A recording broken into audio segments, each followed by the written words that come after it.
Kami hadir di Mataloko, sebuah dataran di Flores yang dulu tenang dan hijau.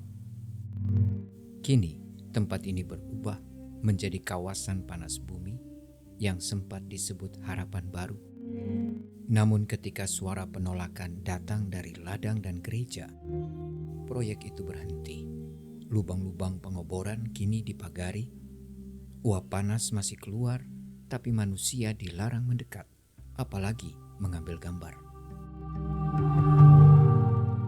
Beberapa bulan lalu, warga bersama gereja berdiri melakukan protes. Mereka menolak karena takut pada panas bumi yang bisa merusak sumber air dan tanah pertanian.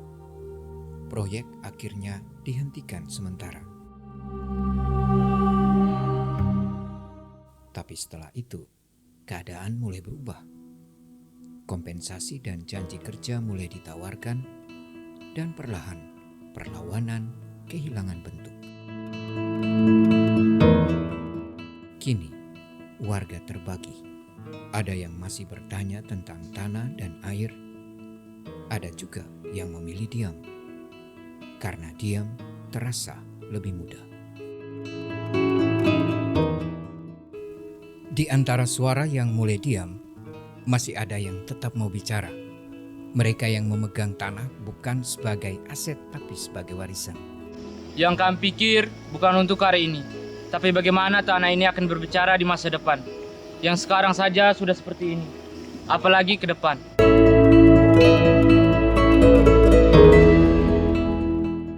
Tanah ini adalah warisan nenek moyang kami, bukan hanya sekedar lahan. Tanah ini tempat kami berdoa. Tanah ini tempat kami bekerja. Tanah ini setelah ada pembangunan tanpa izin, seolah-olah kami macam dirampas, Pak. Macam dirampas.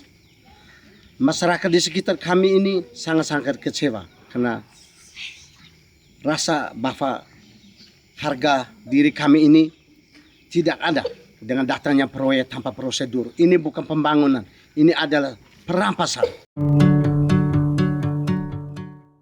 Ketika mesin berhenti, suara dari mimbar justru mulai menegaskan sesuatu yang lebih dalam.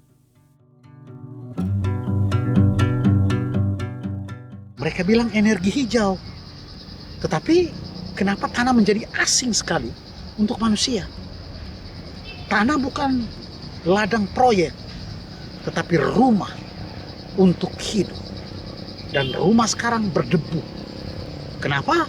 Karena orang tidak lagi berlutut, bukan di altar, tetapi di rumah, di tanah mereka.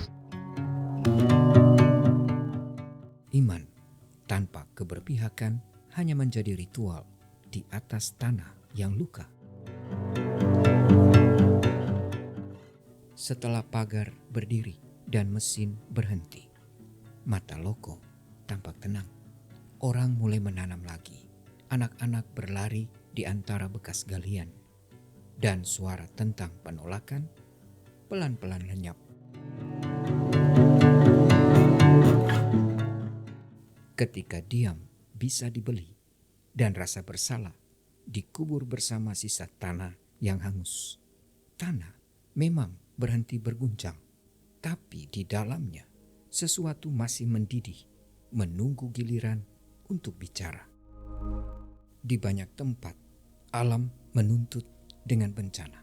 Tapi di sini, tanah memilih diam. Bukan karena lemah, tapi karena menunggu waktu. Paus Fransiskus menulis dalam Laudato Si, kita bukan pemilik bumi. Kita hanyalah bagian kecil dari rumah yang kita rawat bersama.